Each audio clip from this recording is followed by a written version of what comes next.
नमस्ते दोस्तों, आप सभी का अपने चैनल स्टडी गो इजी में स्वागत है। आज अपना टॉपिक है मादा युग्मोद्भिद की संरचना और उसका विकास। मादा युग्मोद्भिद को पढ़ने से पहले आज अपन देखते हैं सबसे पहले जायाम।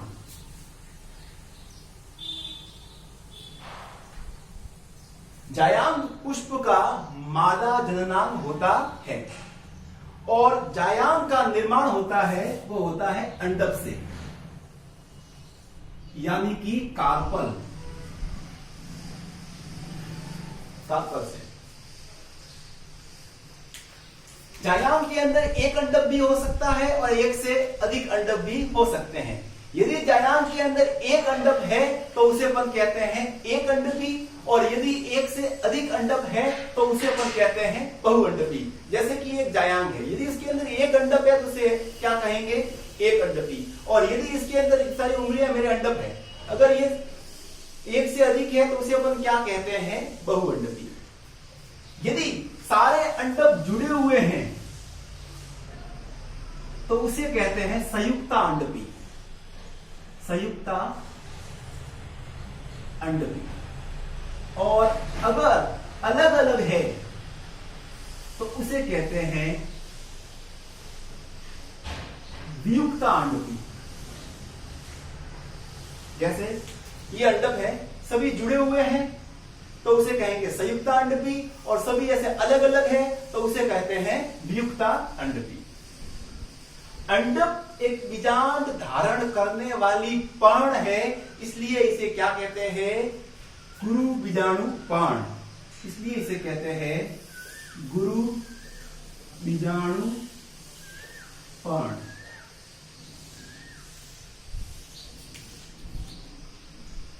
अब अपन देखते हैं अंडक की संरचना। अंडक की संरचना कैसी होती है?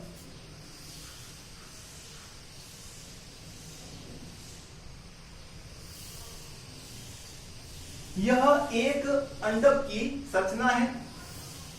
इसका ऊपर का जो चौड़ा भाग है उसे अपन कहते हैं वर्तिकाग्र, यानी कि स्टिग्मा। बीच का जो पतला भाग आपको दिखाई दे रहा है उसे कहते हैं वृत्तिका, और नीचे का चौड़ा भाग है उसे कहते हैं अंडाशय। ऊपरी भाग जो चौड़ा भाग है, यहां पर पोलन ग्रेन लैंड होते हैं। यहां पर पोलन ग्रेन लैंड होते हैं, ये चौड़ा भाग है। और ये लंबा और पतला भाग है। इसका मुख्य कार्य क्या है? इन पोलन ग्रेन से जो भी पराग नलिका बनती है उसको मार्ग प्रदान करना। उसको यह मार्ग प्रदान करने का काम कौन करती है? यह वर्तिका। सबसे महत्वपूर्ण भाग आता है अंडाशय। यह नीचे का चौड़ा या फूला हुआ भाग है और इसके अंदर एक महत्वपूर्ण संरचना पाई जाती है, उसे कहते हैं बीजांड। अंडाशय के अंदर बीजांड एक भी हो सकता है और एक से अधिक भी हो सकते हैं। यदि इसके अंदर एक बीजांड इस तरह से भी लगे हो सकते हैं, इस तरह से। और यदि एक ही अगर इसके अंदर बीजांड है तो इस तरह से लगा हुआ हो सकता है, इस तरह से बीजांड लगे हो सकते हैं। तो यह एक बीजांड है। अब हम पढ़ेंगे एक बीजांड की संरचना।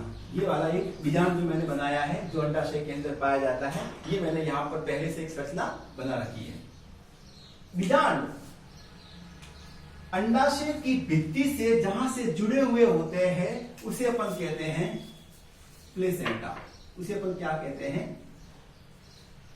प्लेसेंटा।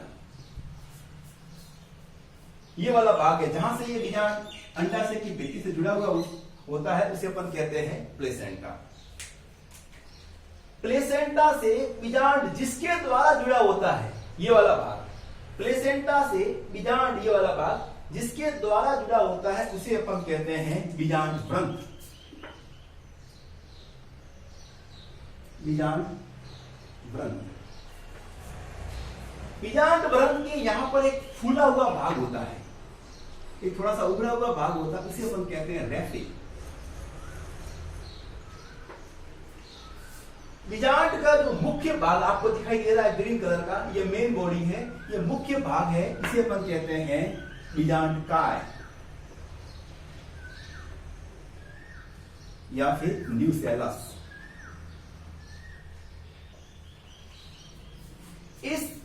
ये जो बीजांडकाय है, इसका जो मुख्य शरीर है किससे बना होता है? मृदु उत्तकीय कोशिकाओं से। मृदु उत्तकीय कोशिकाओं से, मृदु उत्तकीय कोशिकाओं से इसका शरीर बना होता है। बीजांडकाय चारों तरफ से दोहरी झिल्ली द्वारा घिरा रहता है। ये देखिए, इसे अपन कहते हैं अध्यावरण या फिर इंटेग्यूमेंट। इसे अपन क्या कहते हैं? अध्यावरण या फिर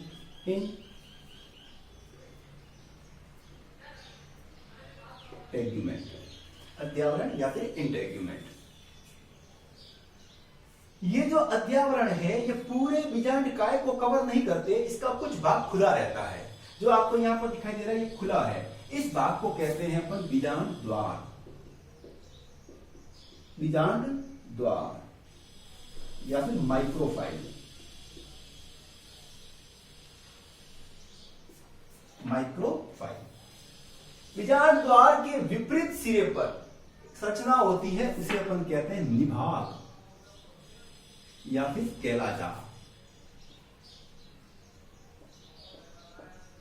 ये वाला बीजांडकाय के अंदर बीजांड द्वार की तरफ एक संरचना पाई जाती है जिसे अपन कहते हैं भ्रूण कोश। ये आपको लाल रंग का दिखाई दे रहा होगा, इसे अपन क्या कहते हैं? भ्रूण कोश।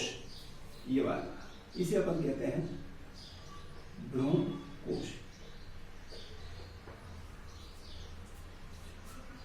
भ्रूण कोश के अंदर बीजांड द्वार की तरफ 3 कोशिकाओं का समूह होता है। 3 कोशिकाओं का समूह होता है, उसे अपन कहते हैं अंड समुच्चय। इसे अपन क्या कहते हैं? अंड समुच्चय। अंड समुच्चय के अंदर बीच की जो कोशिका है इसे कहते हैं अंड कोशिका, और इसके साथ में 2 कोशिका है, उसे अपन कहते हैं यहां पर सहायक कोशिका या फिर सिनर्जिड्स। और अंड कोशिका के विपरीत, अंड समुच्चय के विपरीत जो 3 कोशिकाओं का समूह पाया जाता है, इसे कहते हैं प्रतिमुखी कोशिकाएं। प्रतिमुखी कोशिका। बीच के अंदर 2 केंद्रक आपको दिखाई दे रहे होंगे, इन्हें कहते हैं द्वितीयक केंद्रक। इन्हें अपन क्या कहते हैं? द्वितीयक केंद्रक। जन्म से पूर्व दोनों केंद्रक आपस में जुड़ जाते हैं और संलीन केंद्रक का निर्माण करते हैं। एक और महत्वपूर्ण बात है, बीजांड व्रण बीजांडकाय से जहां से जुड़ा हुआ होता है ये वाला भाग, बीजांड व्रण बीजांडकाय से, बीजांड व्रण बीजांड से जहां से जुड़ा हुआ होता है उसे अपन क्या कहते हैं? हाइलम या फिर नाभिका। ये वाला पार्ट है। और आपको ये जो संरचना दिखाई दे रही है इसे कहते हैं सहवन रज्जु। ये वो कौन सा भाग है? सहवन रज्जु। अब अपन पढ़ेंगे बीजांड के प्रकार, वो अपन अगले वीडियो के अंदर देखेंगे कि बीजांड कितने प्रकार के होते हैं, आवरण के आधार पर बीजांड कितने प्रकार के होते हैं, बीजांड के जो इसके अंदर बीजांडकाय पाए जाते हैं उसकी स्थिति के आधार पर बीजांड कितने प्रकार के होते हैं। तो बीजांड के प्रकार को अपन नेक्स्ट वीडियो में पढ़ेंगे। धन्यवाद।